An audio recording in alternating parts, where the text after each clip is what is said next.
Hello and welcome to the 13th lesson of the AGR SketchUp course. In today's lesson, we're going to learn how to use the push-pull command. In order to activate the push-pull command, you can click on this icon over here, or you could go to Tools and click on this push-pull over here, or you could press P on keyboard to activate the push-pull command.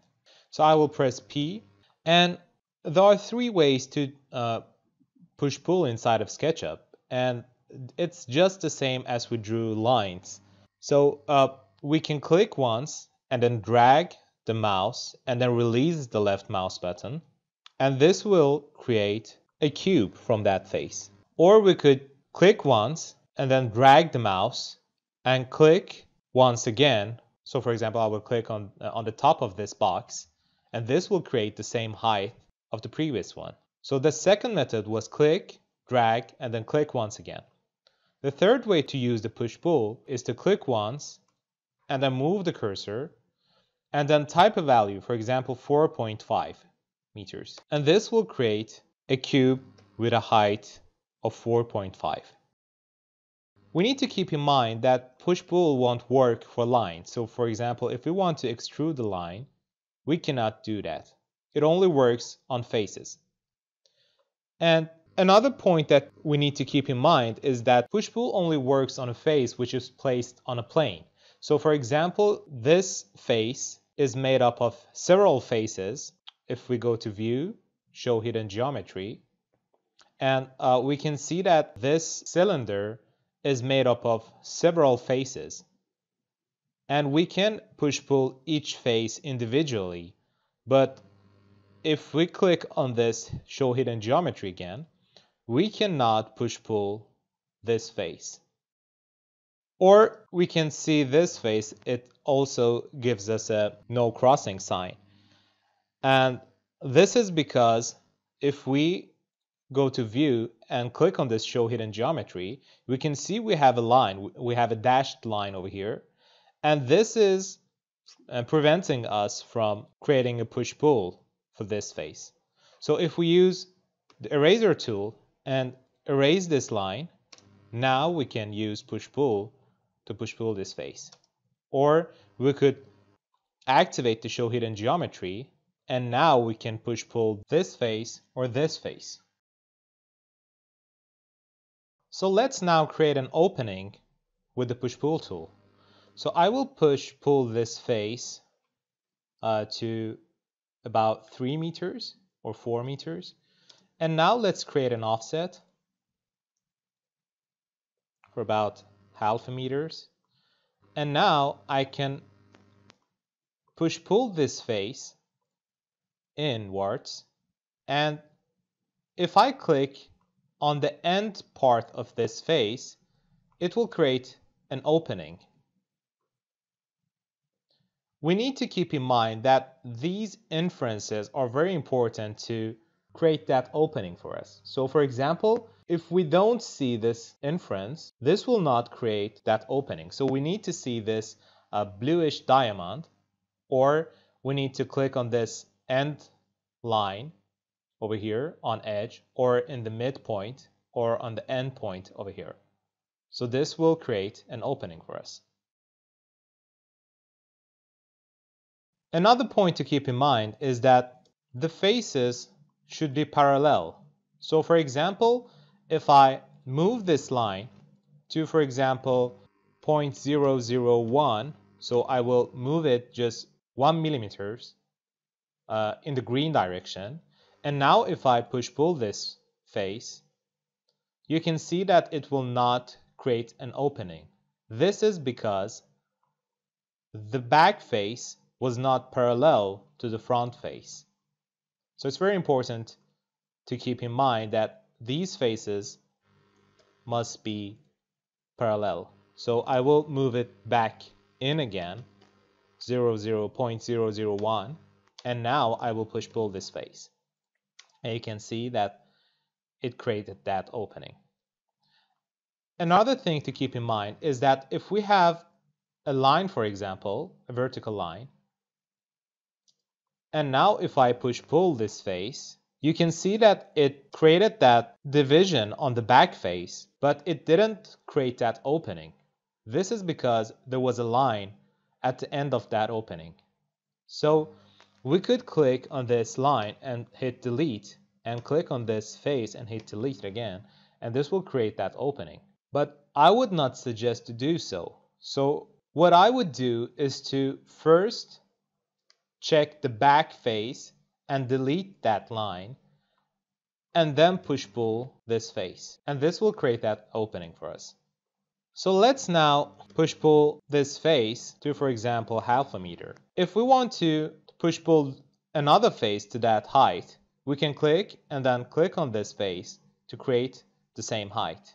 Or there is another option inside of SketchUp which you can speed up your push-pull. So if we want the same height, we can double-click on this face, and this will push-pull the face to the same height. So I will double-click on this face, and as you can see, the face went downwards. And this is because in SketchUp we have a back side, which is a bluish gray, and we have a white side, which is the front of this face. So if I click on this face and right click and click on reverse faces, this will reverse that face into white. And now if I double click on this face with the push pull command, this will push pull it upwards. And we can choose several of these faces and then right click and click on reverse face. And now for each one of these, we can double click to create those faces upwards. We could also double click on that face again to push pull this twice as high as the previous one. Another thing that push pull can do is that if we have a, like for example, 5 meter or 4 meters height for this one, and we want to create a line for each level of our buildings, we could hit Control on keyboard, and this will create a face from where we click our push pull. So I can type 4 again, and you can see that it created a plane from the place that I clicked for the push pull. And I can do that again by hitting Control and double clicking on this face, and you can see that for each push pull we will have a line and a face. This has a problem which if we use the solid tools, this will not recognize this box as a solid. So we need to delete these faces from inside of this box. I will zoom in, and this will go inside this box, and then hit Z and hold Shift and click and drag backwards, drag the mouse backwards, and this will create a large field of view. And I can click on these faces and then hit delete, and this will delete each of these faces. And now this will recognize this box as a solid. We will go through these in later sessions for the solid tools. So let's now create a space like this inside of SketchUp. I can now create a 5,5 square and hit F for the offset and offset this square for 0.2 meters and click on this face inside and hit delete and push pull this face to about 3 meters. And now we can create a door over here. Let's say, for example, we want to have a 1, 2.2 door. 2.2 is for the height and 1 is for the width. And now we can click and drag and click on this endpoint over here on this face, and this will create that opening for us. And now we could also create a window. So for example, let's create 1.5, 1.5. And now let's push pull this face. You can see that it created an opening. But before I push pull this face, I can copy this face to this face, and I will copy it once again. And now I can double click on this face, or I could click on this back face, and this will create these openings. And before I create openings for these squares, I could select both of these squares and then rotate these squares from this point and then rotate it to over here. And now we can move these squares to place them on the wall. And now I will copy these faces to this wall. And now we can double click to create all these openings. So for the roof, in order for the wall to not stick to the roof, so for example, if we have a square over here and I will create another square on this one, you can see that those squares stick together. In order for them to not stick together, you should create a group. So for example, I will create a square and then double click and right click and hit make group.